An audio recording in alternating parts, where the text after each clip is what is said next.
Good morning, everybody. How you doing? Good morning. Good morning. Good Good morning. morning.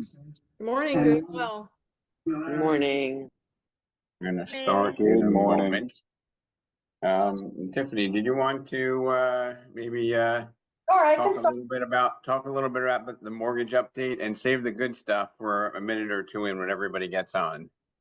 Okay, I don't know if I have, I don't know if I have more than a minute or two to talk, Okay. but I have to say I commend you every single week coming up with, relevant things to talk about and an hour's worth of information that is, positive for all of us because we only do it, the mortgage people only do it every other week or something like that. And it's challenging coming up with things that, we think everyone's going to want to hear, right? But anyway, I just wanted to say, I hope everyone had great holidays and Happy New Year. It was wonderful connecting with a lot of the New Jersey realtors down in Atlantic City. We had a great time and we are back to business, right? So I always try to piggyback off of what you are going to talk about, Rob. So I saw that you're going to talk about discipline. And when I think of discipline, it's such a it's a hard word, right? Because discipline ends up turning into routine. So I've been doing this 25 years. So I always say to myself, well, I'm disciplined enough to do X, Y, and Z. But what happens is if you are disciplined and you take your job and your role seriously, that discipline ends up turning into a routine. So I'll give you a statistic. First of all, let me just give you the mortgage update. So currently where we're sitting on a 30-year is about 7.25. The 15-year is about 6.875. Our jumbos are sitting at around 7.5, and our government loans are around 6.5, right? So what does that mean for your client? This is an easy way to remember when you're out with your buyers looking at property. For every $100,000, you're looking at about a $680 mortgage payment. So generally you can get me on the phone pretty quickly if you need me to do the math for you. But if you in the moment want to share some information with your client on the spot, it's an easy equation to remember. So every $100,000, you've got a $680 mortgage payment, and you can do the math from there via taxes, insurance, and dues, whether you're buying a PUD, condo, or townhouse. So back to the discipline, I was on a call and he gave some staggering statistics. So for 2021, we had over 400,000 licensed mortgage reps nationwide, right? 2023, we dropped to 343. Can anyone guess where we're at for 2025? So the numbers just came out to see who and how many people are licensed moving into 2025. Does anyone want to take a guess on what that number would be? 186,317.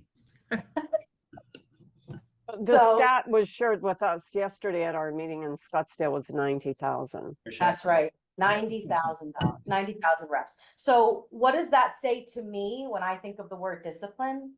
That shows me that all of us that are left, which is not a lot if you think about that nationwide, the people that have a routine in their life, the people that are disciplined, and the people that said, you know what, this is the career path that I've chosen, and this is the one I'm going to stay in, and I'm going to make it happen, regardless of all of the changes happening around me. I feel like now the amount of people and the people that are in my business, in my position, are the serious ones and the ones that are really going to shine and, put their routines into place. So what I do for you guys, just so you know, and this is how I handle business, when you transfer a referral or a lead or a buyer to me, literally within 30 minutes, there will be contact. I make contact within 30 minutes, and many of the realtors that I work with can attest for this routine that I follow, right? This disciplined routine. 30 minutes, I make contact. Within 60 minutes, there's an application, there's an introductory call and an introductory email given out to them. If all goes well, within an hour to an hour and a half, I'll have everything I need from that client. Immediately, the file gets scrubbed and evaluated. Their purchase plan or their pre-approval gets put together, and then it goes through desktop underwriting. So from start to finish, with the proper plan of discipline, we're talking about maybe 2 to 3 hours with a full vetted pre-approval. So if the people that you're working with, if the mortgage reps that you're working with don't have a plan or a routine set for your buyers, you should be having a conversation with them for sure. It doesn't take more than a couple hours to have a vetted proper pre-approval for your clients. And that's all I have. So if anybody has questions or you need me for anything at all, I'm only a phone call away. I just spoke to Heather the Hurricane over the weekend. We have a client that we're trying to get off the fence. And, you know, I'm 7 days a week. So if anyone has any clients or you're on a weekend and you need someone to bounce something off of, or you need a quick pre-approval, please let me know. Fantastic. Well, thank you. I stepped out for a second. Did you go over any of the economic news from today? I didn't know for the jobs report. You don't want to be negative, right? I don't, because you know why? It's really the last 2 weeks have been nothing but negative. They lowered interest rates and it had an opposite effect. And so now we're talking about a quarter higher than where we were a week and a half ago, which tends to scare people. But that's why I'm trying to give you guys a basis or a number. That's $680. You know, it's not that far off. So if you go down a quarter, I can give you the number. So when someone says, oh, the rates are up a quarter, the rates are up a half. Well, you know, unless it's 1.5 to 2 points, it really does not make all that much of a difference. So that shouldn't scare people from getting off the fence. But let's just say we did 100,000 at 7%, right? So now we're at 665. So you see, it's not that big of a difference. It's $15, but they hear the number, they hear the rate, and immediately they get worked up, which is our job to sort of diffuse that and bring them down to reality and let them know, listen, yes, the rates are ever moving. It's a fluid, you know, up and down process with what's going on with the market and the inflation and everything else, but it's only $15. So that's how I sort of handle it. I never really go at it in a negative way. Fantastic. Well, thank you for sharing that. You're welcome. If everybody has a pen, I'm just gonna give you something that that you can write down, that when people talk about, you know, prices or interest rates, okay, this is a magical response. Somebody says, hey, I'm gonna wait because the rates are high, or, you know, I'm waiting for the prices to come down, they're still too high. And when somebody makes that commentary, you just say, relative to what? Right. Relative to what? Because that puts them in the position of having to explain what they mean by that. And a lot of times they're just parroting things that they've heard. Right. Okay. So a great tip, simple response, relative to what? So on with today's show. Today we're talking about the 4 disciplines of execution. For those of you who are on the path to platinum, this is especially impactful for you.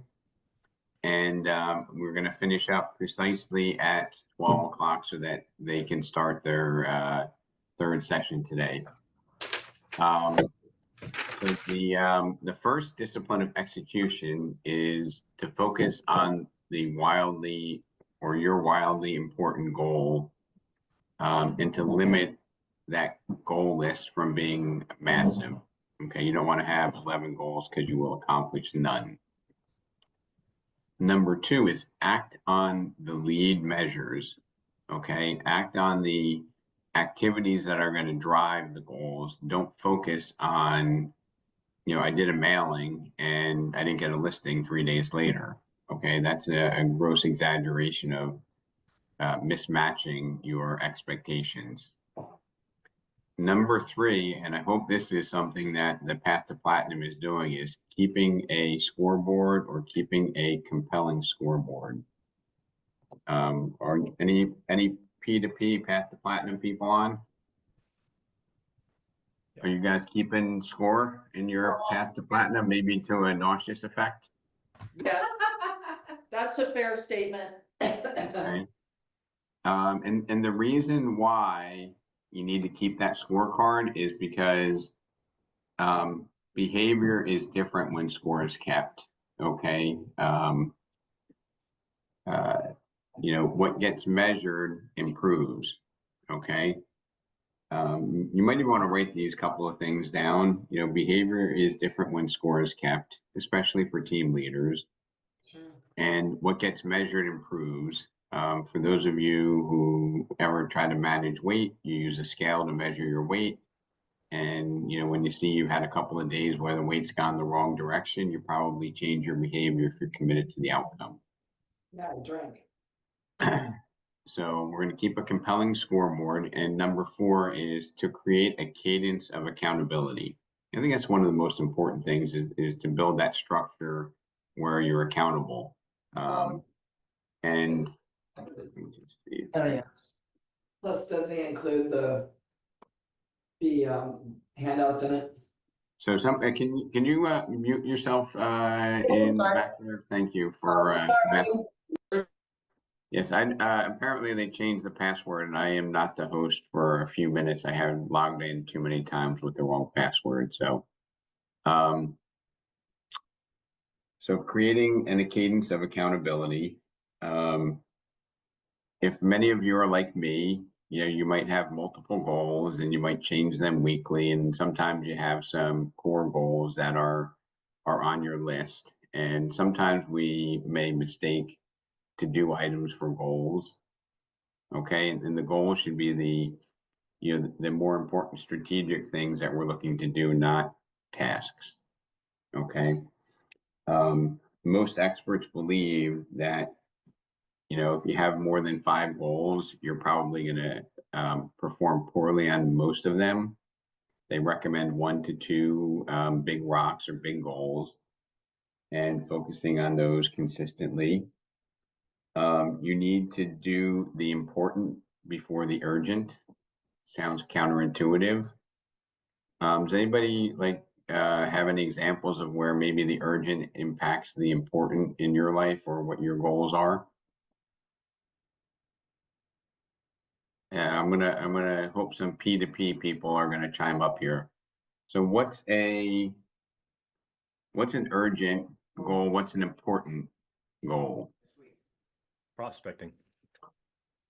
Prospecting is an important goal. What would be an urgent goal? If somebody to do calls this you home about a inspection. listing. Oh, sorry, go ahead. Sorry. I just said somebody calls you about a home inspection that interferes with your prospecting session. Correct. Anybody else have an example of the urgent goal? Respond timely to a text if somebody is sending you a referral or they call you and want you to list their house. That's Right. Now, team leaders are probably going to be able to relate to this. You might be in a listing appointment. You might be doing something that you're not able to be disturbed for a couple hours. For example, Mr. Baker, you might be at a fire and there's an urgent message from a team member. And once you recover from what you're doing and you get back to the call, and what percentage of time when you call them back is the problem already solved? 99.9%. Right. So think about the head fake that you have, right? And I'm not saying that we don't be responsive, but we need to focus on the important, not the apparently urgent items, right? Because I can tell you a lot of times in my life, a manager or somebody will call me, this is urgent, get back to me.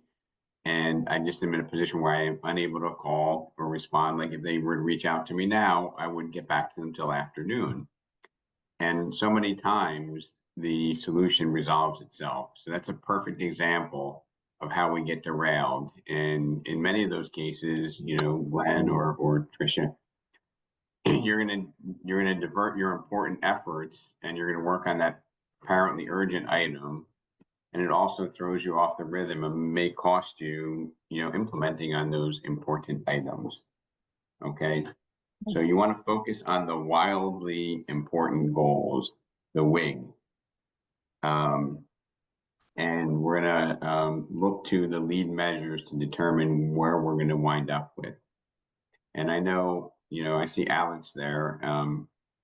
If you focus on the lead measures, it's virtually impossible if you have integrity with doing them to not have the outcome. What are your thoughts on that, Mr. Alex? I just love watching progress, and it's not just about tracking it one week, it's tracking every week. And we're not going to always have great weeks. We're going to have weeks that are absolute disasters, but we're going to learn from those weeks and implement new strategies to help us improve for our year. But For those that are doing the PTB program, you know, this week was a bit bumpy. It's new. It's a new strategy. There's going to be some personal demons we got to deal with, and that's exciting. Do you mind if I take a couple minutes, Rob, or is that a segue? No, you can go ahead. Okay, so for those that are in the PTB program, can you guys give me a thumbs up in the chat? I just want to know who's all here from the course, because we got 70 people on the call. Awesome. Nice. Good to see you, Ryan, Christina, Eric, Sarah. Fantastic. Okay. I was chatting with Rob, and although you may have missed this past week for some of you guys, I'm gonna put the link one more time in the chat, because we had a couple people fall off yesterday. We're well over 100 people in the session. Lots of people you can see that are involved here in the program, so it's very, very well attended. I'm going to do it one more time just because I like to make my life a little bit more difficult, and all the team leaders, I want to mix it up a little bit. Glenn, maybe I'll add one more person to your group, you know, because you're the leader as far as how many people are in your team, which I really appreciate. So if you are still on the fence and you're like, you know what, I'm sick and tired of hearing all about this PTB program, I'm going to drop the link one more time in the chat. Not an email, not a text message. It'll be in this chat, and that's it. That we're off to the races. So that's all I wanted to share, Rob. Thank you so much. Fantastic. So, Alex, I'm going to talk a little bit about, you know, what traditional theory is in education about, you know, business planning and strategy. Okay, if you look into the traditional systems and you go get your MBA, or you're a student of other real estate leaders, they're going to talk a lot about what strategy you should be using, right? And strategy and tactics. But one of the most important opportunities is to improve on your execution. Okay, there's very little written about execution. Okay, you should do this, you should do that, but they don't teach you how to execute.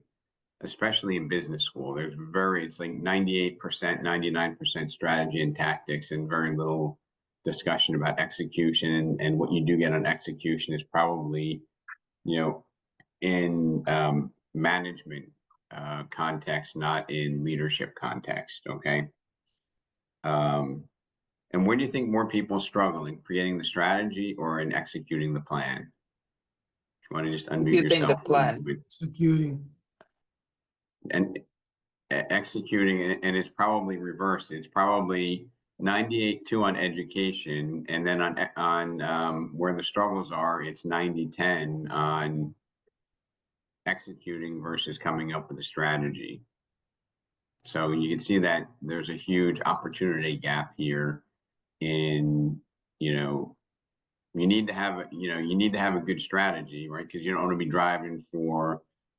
driving east looking for a sunset, right? You want to have the right strategy, but you also need to have an execution plan. Sorry. This is something that I want everybody to write down as well. The more we try to accomplish, the less we actually accomplish. Okay, so if you create too big of a list, you're actually going to execute less. That's the law of the execution side in getting things done. In all leadership roles, even if you're not on a team or a team leader, the first person that we need to lead and influence is wearing our clothes. It's ourself. Okay, we need to wake up every morning, and we need to have that process for ourselves. We need to influence ourselves in a positive way. If it's growing your real estate business, you know what you need to do. If it's health, you might, you know, go to the gym. You might focus on eating healthy, and embrace the small wins along the way. And don't get discouraged by, you know, the temporary setbacks, because I've never seen anybody successful not have, you know, run 3 steps forward, 1 step back. Okay, it's a natural occurrence. And if you allow that to get in your head, you know, you will lose the conviction to execute on your plan.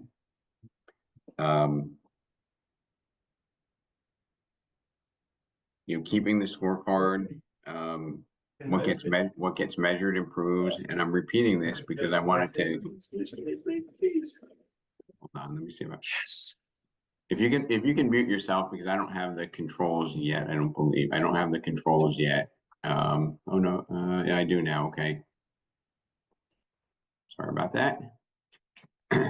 So, keeping a scorecard. You actually unmuted him.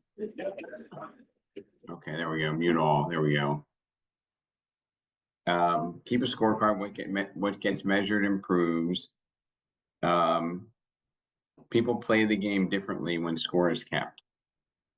Okay, and you might not think that, but people really do.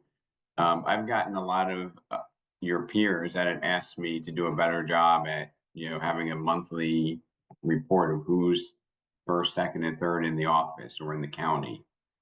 And that's not to pit you against others. It's just to influence and motivate people on maybe where they are, where they need to move to.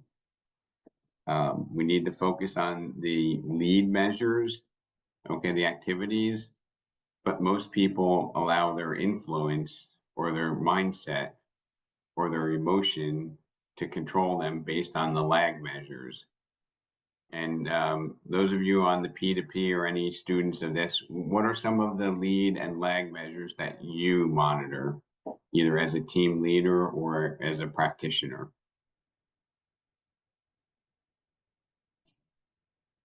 You got to unmute yourself with these answers, because I want to get your feedback on this. Unmuted. So what are, okay, the Vero, and then Tony, you'll go next. So Vero team, what are some of the lead measures and what are some of the lagging measures that you're monitoring? So I monitor, and this is for me individually, okay? What I monitor is a daily intake of money, my accounts, what's coming in, what's going out, so that I'm well aware of where I stand in my big fat hairy goal, which is Okay. $5 million. It was 3 million, now it's 5 million. Free cash. So these are the lagging indicators or the leading? So I think they can be both. So I appreciate you sharing, but my thought on that would be the leading indicators are the things that create those deposits, right? The activities that are going to create them, and the actual deposits and the amount are the lag indicators. Got So it. if you were to get frustrated because you missed a couple of deposits because a couple of deals fell apart, that's what happens to most of us, right? We have a deal fall apart and we get frustrated, and you can raise your hand if that ever demoralizes you or demotivates you. Be honest, right? Come on, raise your hands if it does. All right.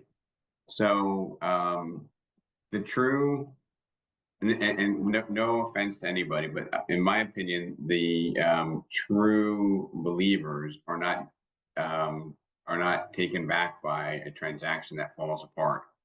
Because if they're going to do 24, 48 transactions a year, they know 2 to 5 are going to fall apart. And as long as they didn't drop the ball on it, they're just like, that's one of the 4 that's going to fall apart. It doesn't even impact me. I don't even break my stride. Who's in that camp where when one falls apart, it doesn't even break your stride? I know a lot of. Okay, Beth. Yep. How about you, Gary? Okay. Gary Greenacre. When something falls apart that you're working on, if you're doing all the right things, does that bother you? I know you're doing a lot more administrative. Yeah, doing a lot more administrative, but no, I learned a long time ago, always trying to be the calming person in the situation. It helps me personally, but it also helps to try to keep the transaction together, or cool temperatures down with everybody involved in the transaction. I want to go back to Tony. You had started a comment before about some leading and lagging indicators. I was just starting to keep track more of my calls for prospecting, because that was lagging in my business. I was not keeping up. And now that tracking it, I'm noticing I just got an appointment set because of it. And I wouldn't have kept track of it. So that's actually that's building me up a lot. So I want to continue. Okay, very good. Gotta have a And- system. Gotta have systems. Yeah, on track. And you know, who thinks mindset is like one of the most important things in this game? Okay. I'm going to go out of my normal process and I'm going to record a little clip from an old movie that I watched, which is actually based on, you know, a quote from one of our most famous presidents who said, you know, within the next decade, you know, this country is committed to taking a man to the moon and returning him safely, right? So in that quote, there were a few things. Number one, within the decade, we're going to bring a man to the moon. And I've heard, I'm not certain, I wasn't around then, but I heard that all the astronauts signed up when he said, and bring them back safely, right? So that's a goal that was set by NASA and NASA. And then I was watching the movie Apollo 13, which is a pretty interesting movie. And there's a part when you know, things are not going well, which tends to happen in our business. And the commander in Houston, they say to him, this can be one of the worst disasters in NASA's history. And he looks to them and says, I choose to believe this is going to be one of our finest moments. And that to me defines how we address issues, right? And since I'm not good at making quotes, I'm going to see if I can just crank this up in a second because it was really impactful and, you know, not that it's much different from what I said, but give me a second. Disaster NASA's ever experienced. With all due respect, sir. I believe Okay, the best this NASA's is- ever experienced. With all due respect, sir. I believe this is going to be our finest hour. Be the worst disaster NASA's ever experienced. With all due respect, sir. I believe this is going to be our finest hour. You probably couldn't hear that very well, but when I heard that, that just struck a chord with me because how many of us are saying, oh my God, this is going to be hard. Uh-oh. There we go.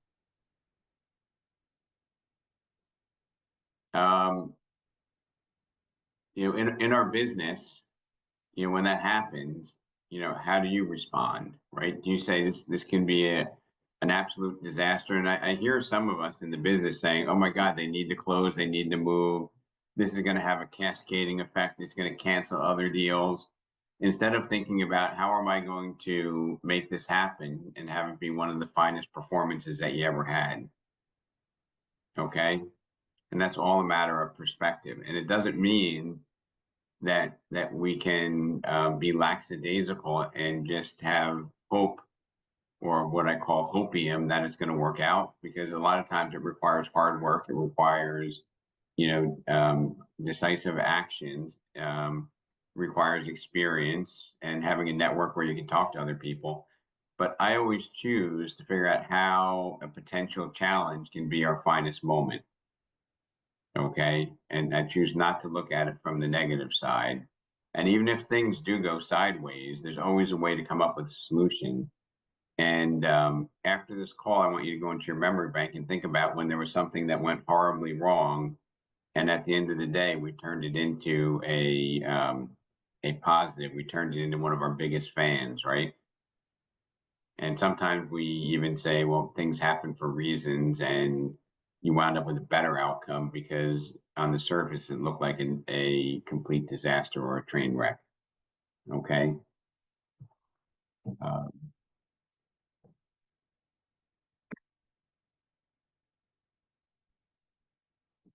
When we focus on the lead measures, okay, we are going to improve our efficiency, effectiveness, and mind space as opposed to focusing on the lag measures, which we tend to have less control over, okay? When we keep score, when we have confidence, when we play all out, it changes the output, okay? And I haven't heard that term, play all out for a very, very, very long time. But I do think that that is incredibly helpful in how we go about executing on the 4 disciplines. Did you have Todd? Did you have a question or? Yeah, no, I was just gonna say, me being a new agent, just starting in May of last year, I took the approach of I figured, my first year I was going to hit a lot of roadblocks, a lot of just me being ignorant in the sense of not really knowing the industry as well, because I am new and didn't really know a whole lot before I jumped in. However, my thought is I just was going to allow anything that went wrong to utilize that as a learning expense. It's helped me greatly. My frustration level could have been at about a 100. But with that approach, it really helped me focus on not focusing on why the deal didn't go down or why whatever occurred, but try to focus on the positive that I learned from it. It's a situation where I learned from. I've taken several of those lessons where I've had something happen and I've already learned from it. So it's really helped me to utilize that in my approach. Yeah, and Todd, one of the things I think, especially new agents do when they come up with challenges where they're not comfortable, and I'm sure that you probably have seen this in your career or even in your daily business with peers, is do they tend to over communicate or do they go silent? What do you think? I see both. Myself, I try to, if I get asked an answer that I don't know or I get asked a question I don't know the answer to, I typically, as maybe a defense mechanism, I'll try to speak until an answer pops in my head, or I'll try to utilize laughter or some sort of comedy to get past it. So I was kind of looking for the other side of that equation, Todd, which was when you have a challenge and the counterpart or the other agent on a transaction is silent, is your default assumption that they're solving the problem, that's why you're not hearing from them? Or is your default assumption that, holy, you know what? They have no idea how to solve the problem, right? Holy, you know what? Mm-hmm. Correct. So, I think what we need to do is in creating the cadence of accountability, silence is not a solution, right? And when we have people go radio silent on us, it usually means that that they don't have a solution and they're just hiding from a problem. And I know from some of our lenders where I started my career in real estate, when there's something wrong on a loan file, time does not help it. Okay, when you put it aside and you don't want to deal with it today, tomorrow the fish stinks worse than it did today, and a week from now it's even worse, right? I mean, I know, I'm looking at you, Tiffany. I know that you get business because you always communicate if there's an issue on day 1, because you know that if you send that same message on day 11, they're like, well, why did you wait?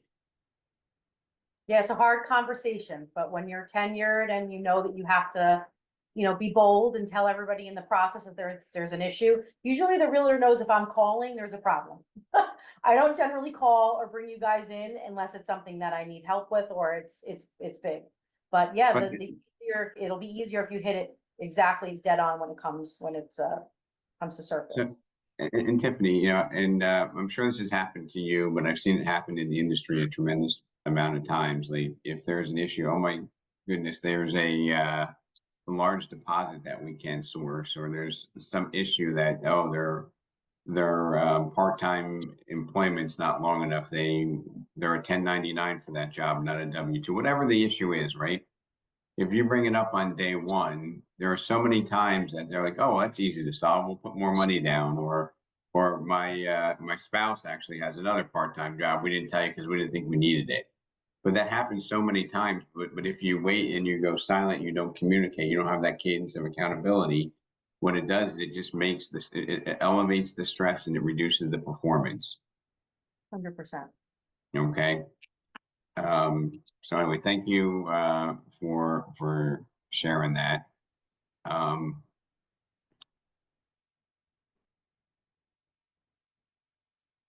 Prioritization, okay, is part of a execution of a part of the completion of those wildly important goals. Okay. Proactive action. Okay, focus on influencing the leading indicators, the actions that drive the outcomes rather than just monitoring the result.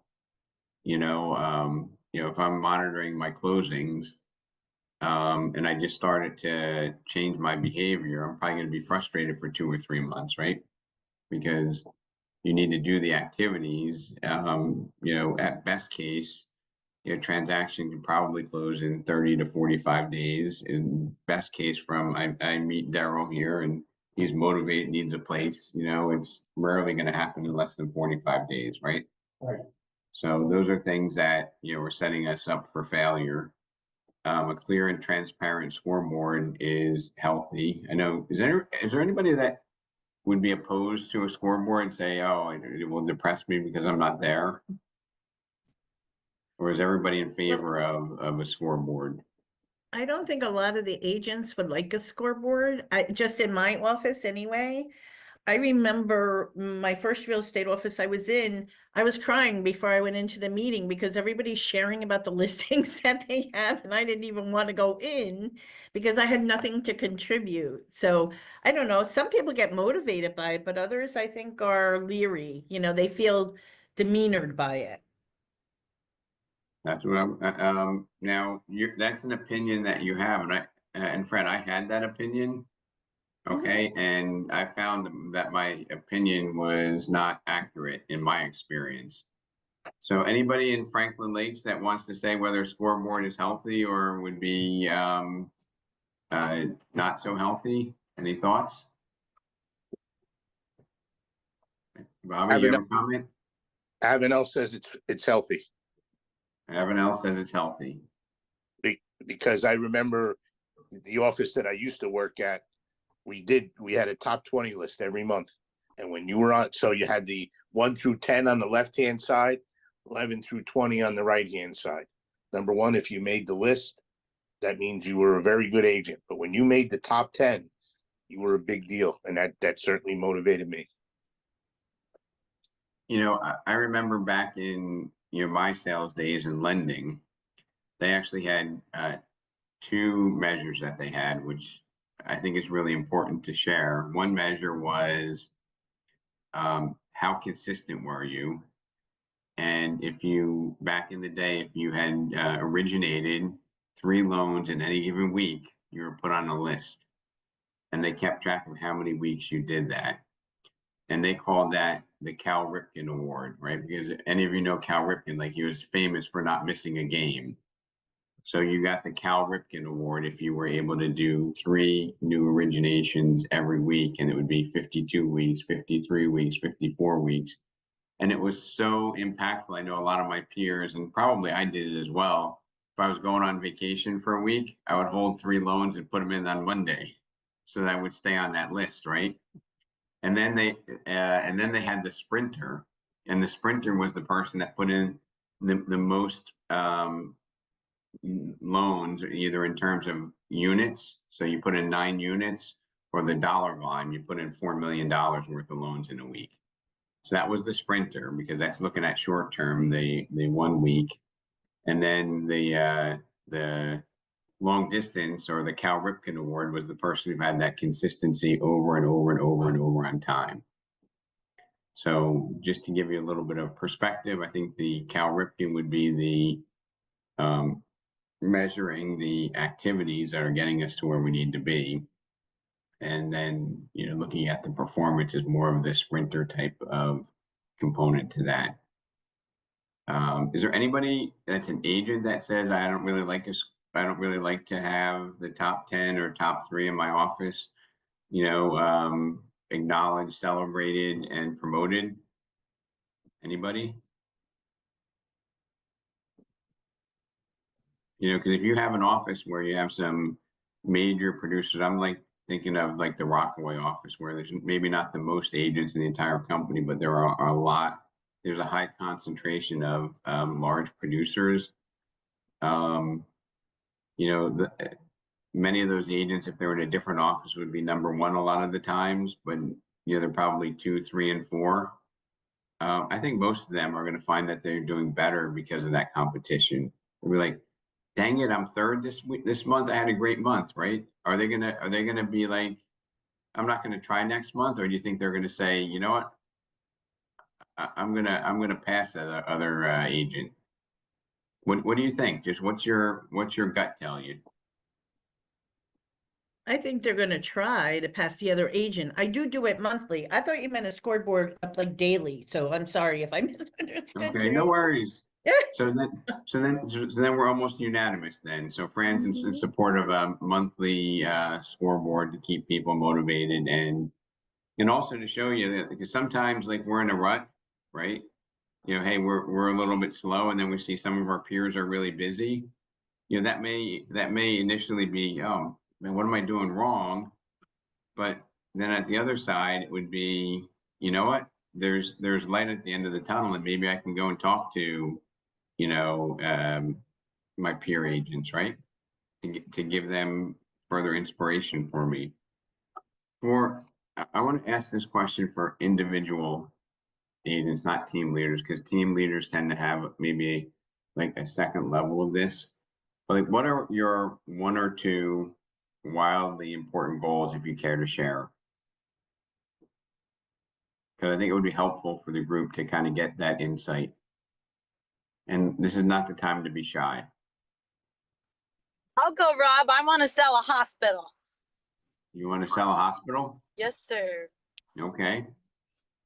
And do you have a second goal? Yeah, so the important goals to get there is I'm working toward my CCIM. So that's like the steps along the way.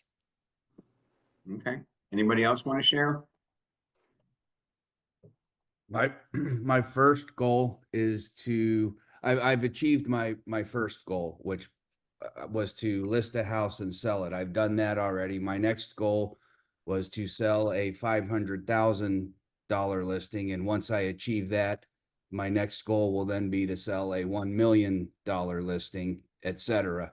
And I'm hoping with that strategy, I can just continue to build a successful career and a successful client list that I can continually reach back to. So Todd, before Alex goes on, and if you do have your hand raised, I'm going to get to you, Alex, but something that comes to mind is the old story about the 4-minute mile.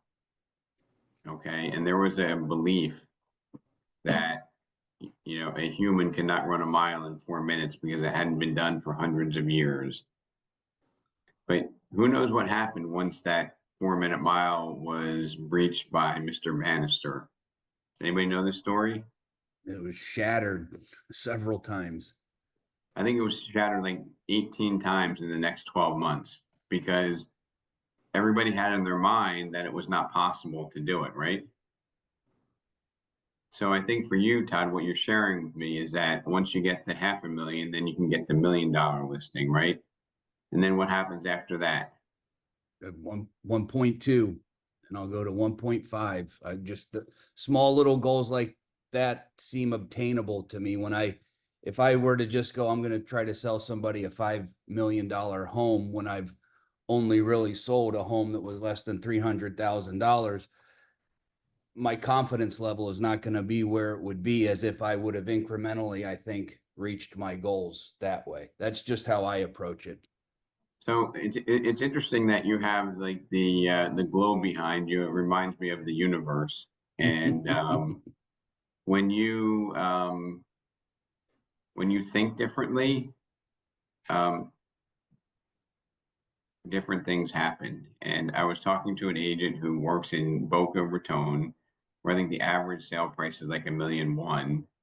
Very, very good agent. I don't want to call him out. If he's on, he can self-identify. But when I met him and I was like, what can I do to help you? You know, you're doing great.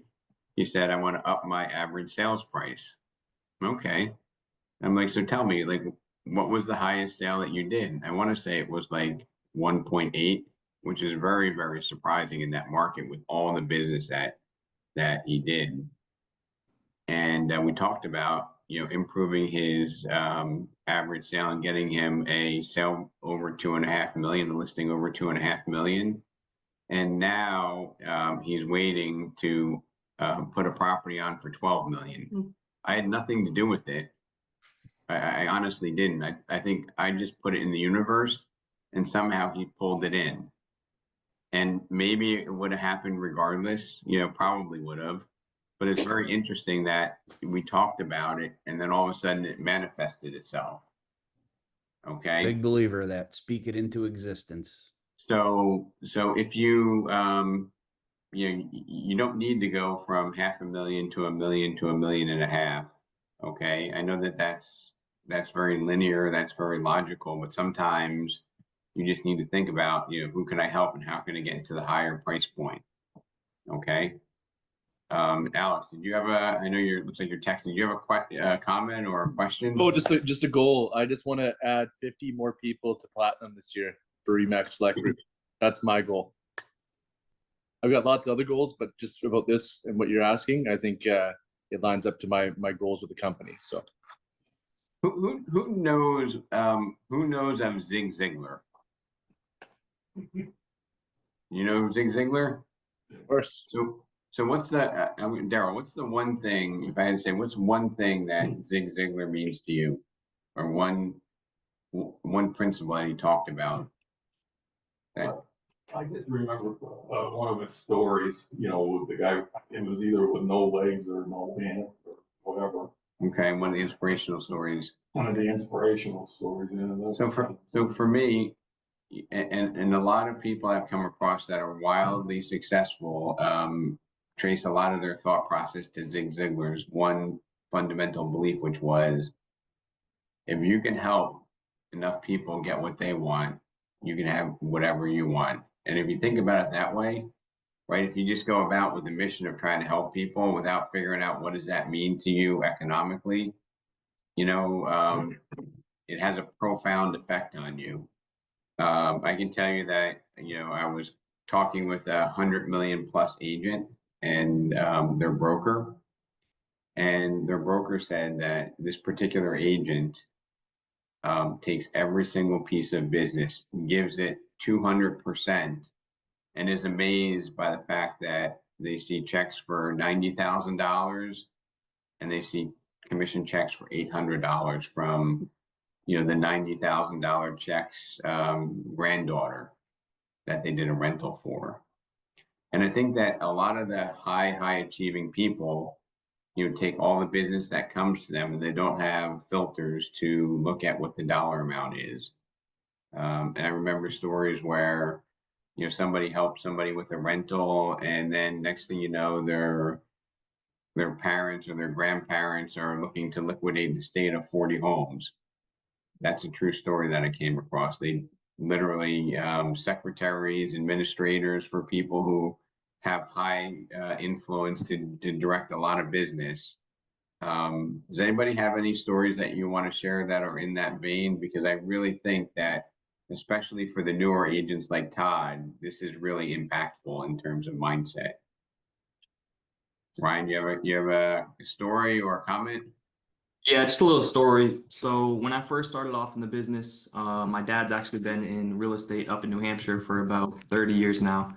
Every time I talked with my father about getting a new client, I always talked to him about how much money I was going to make off of him or them. And my dad always said, do not worry about that. every single time. I was always focused on the paycheck that I was going to receive. And every time I talked about it, that paycheck just usually got ripped right away. So I'm here to serve others and help others. I have a moral obligation to help others. So the more I work towards that, the better off I am. So I love that comment. So you have a moral obligation to serve as many people as you can. That's great.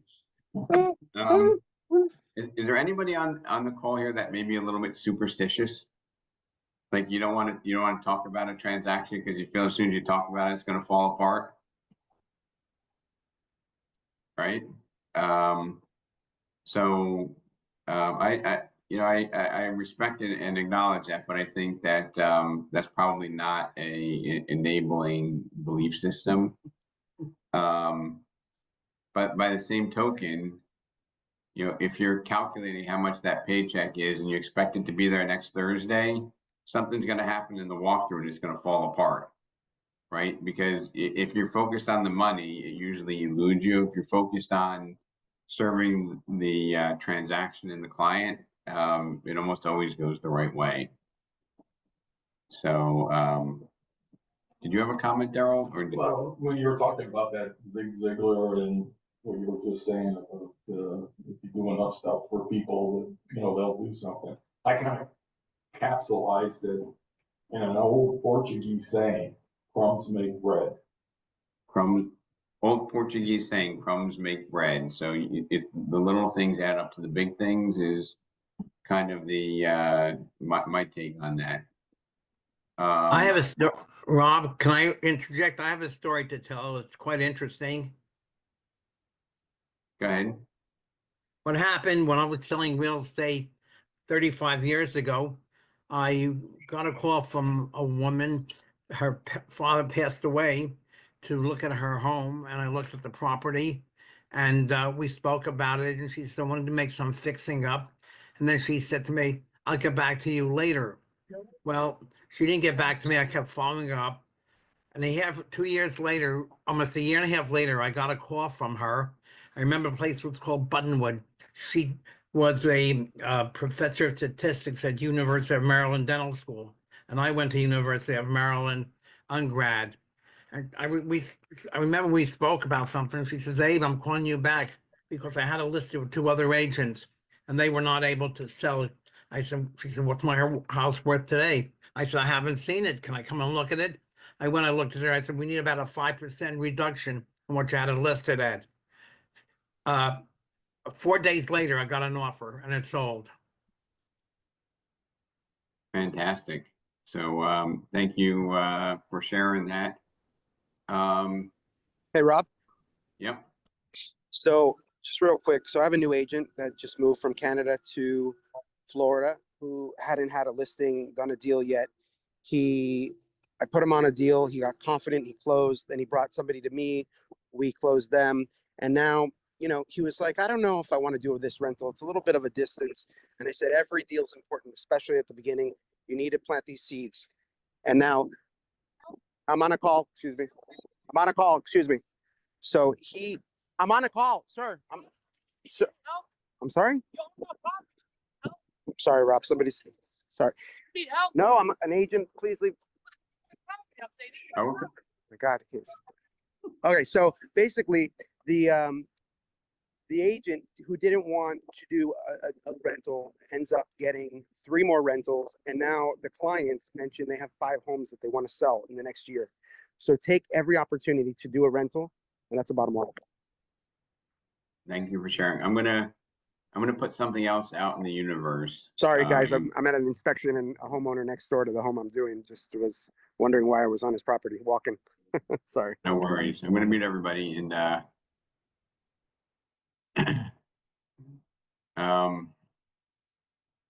so one of the things I want to talk about, and I think mindset, and it's almost to the point where it's kind of spiritual, and I don't mean to be getting that way, but I think if you have the expectation, things do come to you. And if you are talking with a client, right, and you always keep everything real, even when it's uncomfortable, you're always telling the truth, and you put out a vibe, and the vibe that I want everybody to put out is, you know, I want to give you the best advice. I want to help you. I'm not here to make one commission check. I'm here to do an outstanding job, and I want to be the person that you want to refer to others. Now, I'm not saying this, but that's what I'm putting out in the universe, right? If they think I'm there to make a $5,000 to $50,000 commission check, they're wrong. Okay, I'm there to build upon my reputation and my brand and to grow my business. Okay, if you believe in that, do you think that people can sense it even if it's not spoken? Do you believe, if you believe like people can sense that if it's not spoken, just raise your hand. Okay, and you know, Ryan, if your mindset is that you have a moral obligation to help as many people, as opposed to you need to get a commission check in the bank to pay your mortgage, does that change the way you behave, in your opinion? Yeah, it certainly does. When I'm focused on the paycheck, I'm kind of irritated in a way. But when I'm worried about the client that I'm working with, I can give all my energy to best serving them how they need to be served. So. Right, and you know, many of you have been on these masterminds for quite a while, and I hope I've built some credibility. And I want to tell you to just let it flow, believe in it, have those conversations where people, if they could cut you in half, they see that you're committed to helping them. If they could see right through you, they know that that's what you're committed to, and that you're not here just to make one commission check. And you know, you're definitely not there to say whatever you need to say to just get a transaction. Victoria, go ahead. Yeah, so I'm new, so this is all kind of fresh to me, and I have a background in sales, but coming into the real estate, right, this is new. So I feel like for me, part of what I'm facing, and it kind of goes hand in hand with what you're saying, I definitely believe that if you put it out in the universe, it does come back to you. But I also struggle with a little bit of like that self competition. And because I struggle with that, either become too competitive against myself, it does tend to make me feel somewhat defeated if I'm not hitting my goals or if I'm not achieving what I thought I would. So I guess for me, like, this is a great conversation, but having some advice on how to deal with that, how to, you know, provide an environment for myself where if I'm competing against myself, that I don't get as discouraged, but also that I don't become so laid back with it, right? That I'm not fighting against it, but I'm not, you know, that I'm going with it too. And let everybody know, where are you, where's your primary market, what office, and what was your prior business, really quickly? So my location will be like West Palm area, but pretty much I'll go anywhere. Okay. Anywhere in Florida, anywhere I can go, And any what did you state. do, what did you do before in sales? So I actually was a life accident and health and disability, so benefits. I would sell. So when I worked for Pearl Insurance Company, we basically sold insurance, we sold benefits. It was more government jobs, but then I also worked in banking, so I have a heavy finance background as well. And right now I currently work for a company that sells annuities. So that's my background. So I have experience, but it's a different need that you are helping, I guess. So I'm trying to restructure my mindset to, you know, Welcome to this side of sales, and I want to conclude this session by putting this out there, okay? And if you are an 8, 9, or a 10 in what you're doing, and you want to improve it, even if you're a 10 out of 10, when you help somebody else, you can't help but learn and improve your game, okay? And I'm going to repeat something that I borrowed from Keeping Current Matters. Most participants in the industry know what's going on. The better ones understand what's occurring. And the best agents, the true experts, can teach and explain what's going on. That's that next level. So you might, you might see people in the industry that are really, givers and helpers. In some way, they're actually benefiting themselves when they help somebody with something because you up your game So if Ron Piccolo is teaching a new student how to do something, or a new agent, he's actually improving his own skill. So he's getting, selfishly, he's getting a benefit by helping somebody. I leave you with that. P2P, rock on. And I look forward to watching all your success and playing whatever part I can. Have a great weekend. Thanks, Rob. Great session. Bye, everybody. Thank you.